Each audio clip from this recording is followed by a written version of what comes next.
Welcome to Money Through Ease, the podcast that helps small business owners overcome limiting beliefs and take control of their financial agency. I'm your host, Reagan Beshara, founder of All Ease Accounting. Join us as we explore ways to empower yourself and achieve financial success with ease.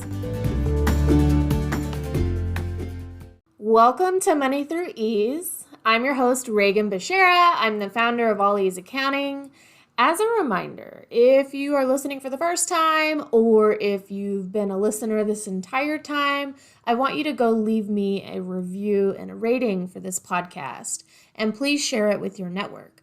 This helps me increase visibility and reach more small business owners like yourself so that I can help them. The concept that we're talking about today is taking the pressure off your business by finding other sources of income. Normally, I'm not one to tell you to diversify your offers or add more stuff to your plate. I know we are all extremely busy business owners, and sometimes the thing that holds us back in business is that pressure that we put on our business to support us financially in our personal finances. When it comes to making more money, sometimes we fall into this trap of having only so many waking hours during the day. We've only got so many clients that we can help at a certain time. We've only got so many customers walking through the door. But this actually isn't true. There are so many ways that you can add revenue streams to your business or leverage the time that you're not spending in your business, aka your personal time, to make some extra cash. So let's get started. Number one, let's talk about the benefits of having multiple income streams for yourself. So your small business can be an income stream in itself. It can provide you with an income, hopefully, and then your business can have multiple income or revenue streams within it. So your business may support you financially. You may take like an owner's draw every month, but then your business can have different ways that it makes money. And I want to talk about that diversification of revenue. The benefit of doing this is, of course, we want to increase the financial stability of our business and its resilience. So right now we have, experienced a lot of inflation this year and last year in 2022. In the United States, it's made, groceries, the cost of living, gas, everything has gone up. There are fluctuations in the market, and if our business income streams are diversified, that gives us more stability because people may be willing to spend so much money on this thing and not so much on that thing. But if you're offering both things in your business, that means that somebody wants what you've got and they're willing to pay you money for it. This makes your business more resilient and kind of braces you against those market fluctuations. The second benefit is that we reduce the risk of relying solely on one type of income for you. So if you are a small business owner and that's all you do to make money, if you have other ways that you make money, like a side hustle or a part-time job or a full-time job, or something else, some other way that you make income for yourself, then you don't have to rely on your business as the sole financial support in your life. Another benefit is that we can really see what's working in your business if we have multiple revenue streams and what's not worth your time and energy. If we have our financial reports, our profit and loss, really dialed in with the language that we use in our business, and our reports are very descriptive about what's going on in our small business finances, then we can really analyze that and look at what is worth your time and energy. What are you getting the most bang for your buck? And look at it that way. This also takes the pressure off of your business to solely support you until it's ready to. So in the beginning stages of a small business, you're burning the candle at both ends. You are burning the midnight oil. You might be working more than 40 hours a week just to get things off the ground, just to build up your customer or client base and your book of business. And so your business has a lot of pressure on it in the beginning if you're relying on that solely to produce an income for you. And there's nothing wrong with that. But if your business is the only thing supporting you, that may mean that you show up a little bit more desperate, and nobody likes desperate energy. And so you may not be showing up in your business the way you truly want to and in a confident sense that is going to attract the type of customers and clients that you want to work with. Because the difference between a business owner who is confident and doesn't need to take people's money and the business owner that needs to pay bills, this month, is taking on people or taking on clients or accepting payments from customers in a way that isn't aligned with their values and doesn't actually support them. What I mean by this is that you might be taking money from people you actually don't want to work with just because you have to pay your bills.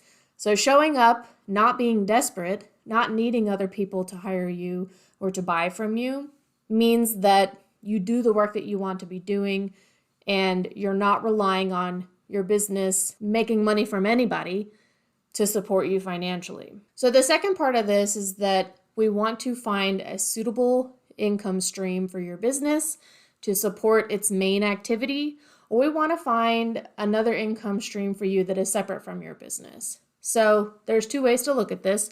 We have income and revenue streams that are going to be complementary to your business now. So whatever you're doing for your business activity, however you make money, you are either providing a service or you're selling a product.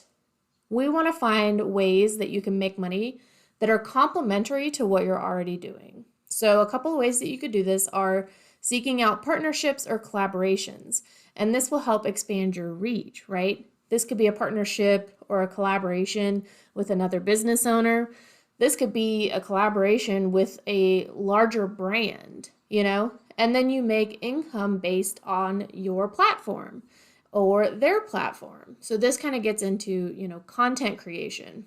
You might be somebody that is providing services to other businesses, let's say marketing services, and then maybe you also want to do content creation and create content that is going to be helpful and useful to other people. It's going to grow and expand your reach. It's going to want other people to collaborate with you, and then, you become visible to their audience. So content creation is something that's complementary to most businesses, but not everybody's suited to do that, and that is okay. We want to find something that is suitable to you that you actually are willing and want to do. The next thing that would be complementary to most businesses would be education. So can you teach what you do in a unique way that other people are going to pay dollars to learn from you? So look into developing maybe continuing education courses for your industry or field. Maybe that requires registering with the licensing board for what you do and becoming somebody who is qualified to create, continuing education so that the people in your field can come and pay you to learn from you. And, that gives them the credits, the continuing ed that they need to maintain their license. So what does that process look like? This is something that you would need to research in advance. If you don't have a licensing board or something like that, you can just create educational material and distribute them or sell them. If there's not somebody that you have to report to, like an agency or a board or someone who certifies you for what you do, you can create education if you want to. There's probably not anybody stopping you from doing that. However, if you do have a license, a professional license to maintain, you would want to go to the licensing people and say, how do I become an educator in this field? I would like to create some courses, and can I get registered so that, that would count towards everybody else's continuing education credits. And another way to be complementary to your business and revenue streams is that you could create a community or, sell access to something that you can charge a subscription for. So this would be recurring revenue. And we'll talk about that in more detail in just a little bit. But having community or giving somebody access to something that they pay like a subscription. And then you could find income streams that are different from your business. So this could be having another side hustle. And that sounds like a lot of work to me personally. But, you can go get another side hustle. If your business started as a side hustle and then now you need to go find a side hustle to support your business that was your side hustle to begin with, that might be the case for you. But it is something that is unrelated to your small business. So it's just another way for you to make cash and you can support yourself financially. so that takes the pressure off of your business. You can just go get a full-time job or a part-time job somewhere else and pay your personal bills with that. And we're going to take a quick break and we'll be right back.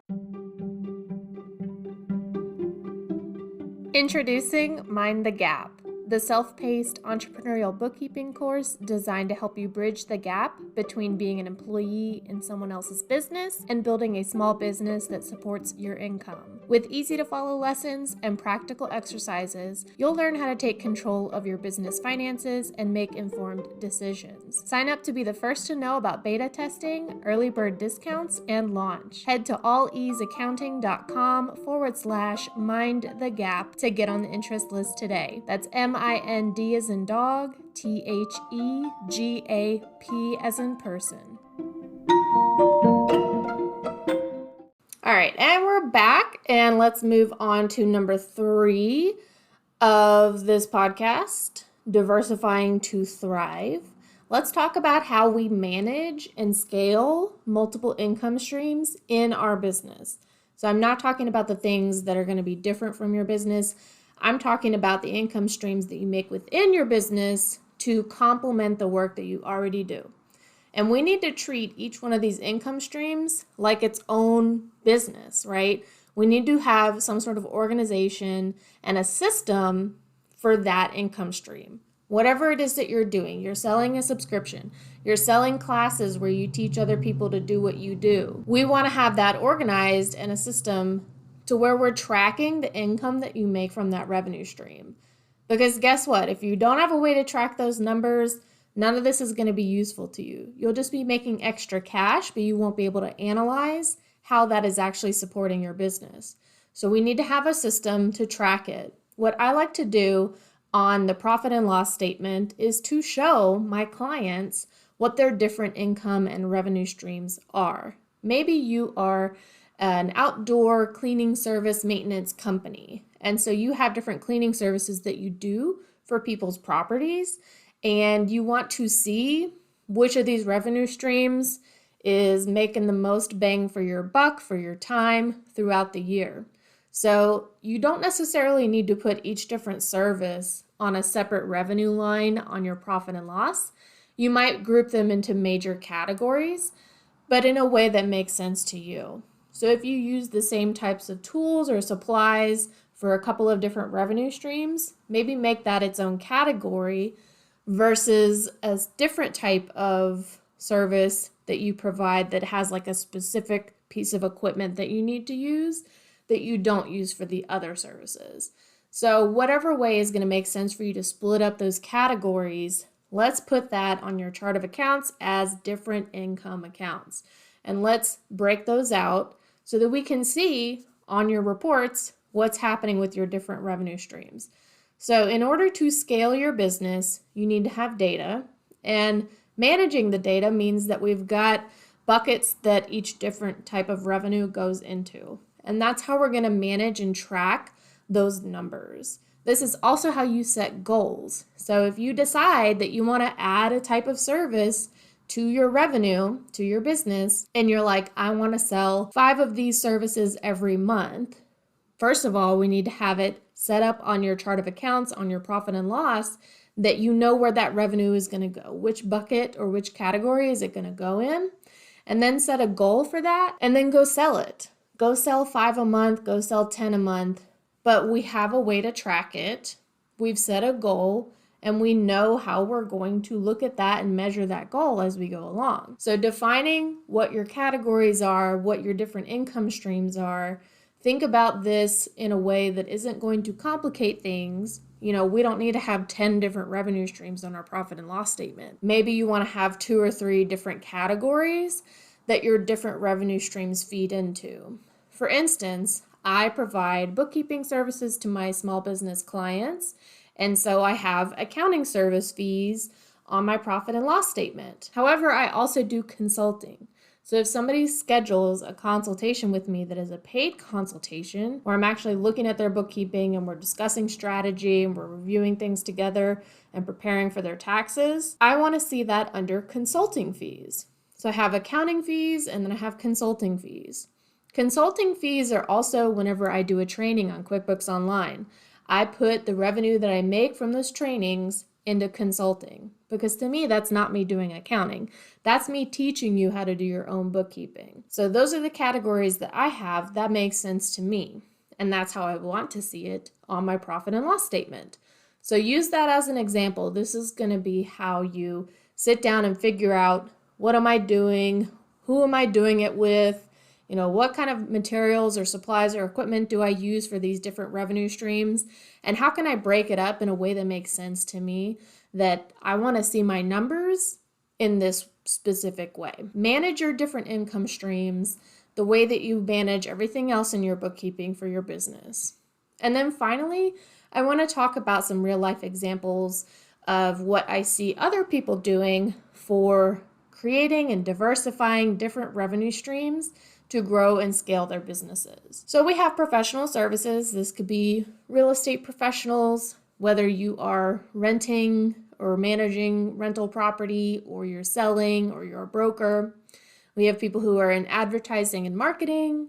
We've got people who are coaches. We've got lawyers and other accountants. All these people that are under professional services. Let's talk about the ways that I see them creating different revenue streams to grow. So they host workshops. This can be in person with their local chamber of commerce. This can be just simply marketed to people as, hey, I'm hosting a workshop about this specific law and you can pay a fee to join my workshop. This can be webinars. This is something that I do to teach people how to do their bookkeeping and to make it relatable in a way that they don't pay me as much as if I were doing it for them. Hosting webinars. Once again, you can do this in person. I guess it wouldn't be called a webinar then, but online, in person, or even you could have a dynamic where you've had a hybrid. You could be teaching the class in person and also stream it online. And then you've got like master classes, people that are just basically saying, I've mastered this thing in my business and I want to teach other people how to do it. But this is going to expand your reach, but it also provides value to your community. And this can be the community of people that you serve. This could be community with the other people in your industry or in your profession. So what have you figured out that you want everyone to know? And consider, how can you teach this information? What might you want to charge for access to that information and to access you teaching the information to them? So that is something that you could do if you are in the professional services industry.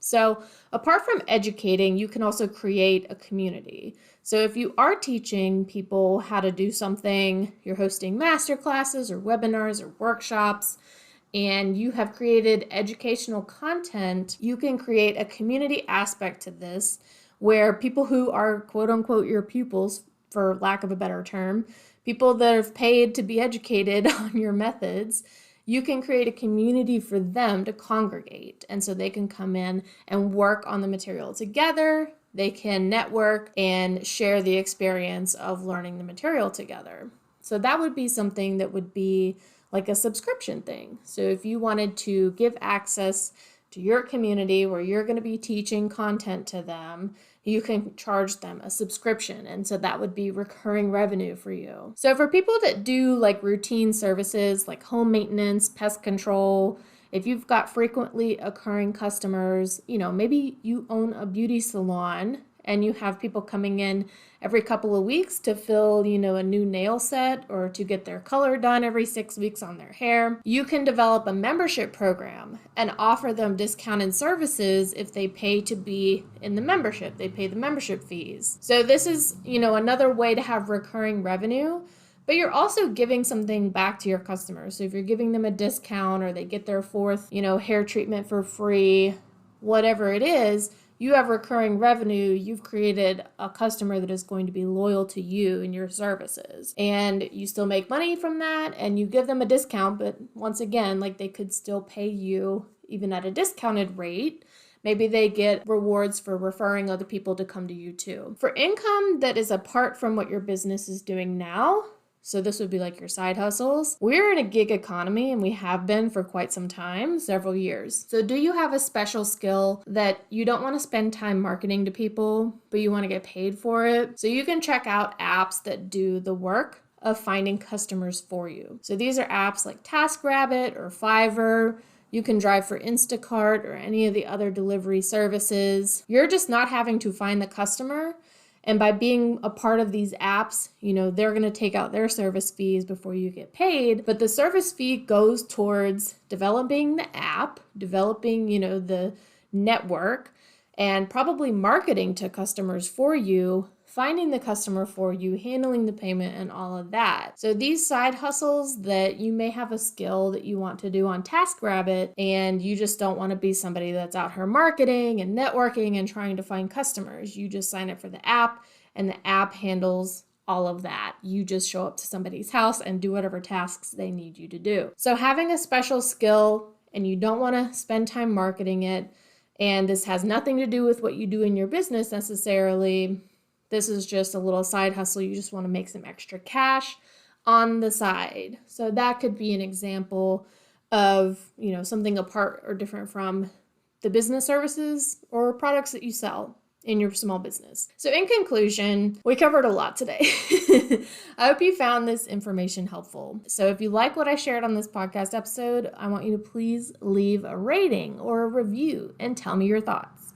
And you can also come share any takeaways with me on my social media. All those links are in the show notes. I want to encourage you to explore what might be possible in your business beyond what you think you can do to make money now. Because the reason that you haven't diversified your revenue yet, or you're not making extra cash on the side, is solely due to your belief that your options are limited.